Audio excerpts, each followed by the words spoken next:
Have you ever had someone quietly looking out for you? Someone who didn't make a big deal about it, but they just stayed in the background watching, just to make sure that you were okay. Maybe it was a sibling, maybe a mentor. Heck, it might even be someone you never expected.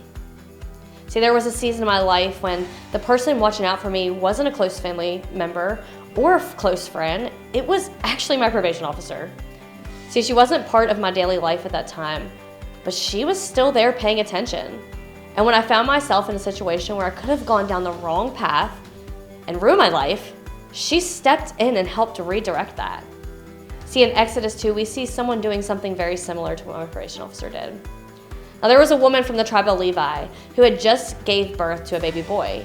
And remember, during this time, Pharaoh had ordered that every Hebrew boy be thrown into the Nile River. So to save him, she places him in a basket and hides him in the reeds. But guess what? He isn't alone. In fact, verse 4 tells us that his sister Miriam stood in the distance watching.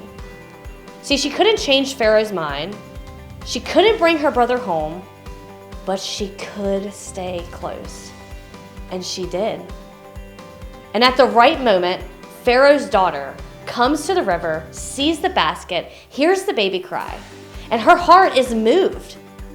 And that's when Miriam steps forward with a plan that ultimately leads to this baby being rescued and returned to his mother for a season. See, Miriam's watchfulness mattered, but more than that, God's timing mattered. Just as Miriam stood in the gap for her brother, there's someone who stood in the gap for us, Jesus. And at the right time, he stepped in to rescue humanity. See, Moses was helpless, but was not forgotten. God had a plan for his life. And maybe today you feel unseen or unsure of what was next. But you are not forgotten either. God has been watching over you, and he already has sent a rescue plan. So today's challenge, let Jesus step into whatever you're facing. Just like Miriam was there to help her brother during that time of need, God is there to help you and rescue you.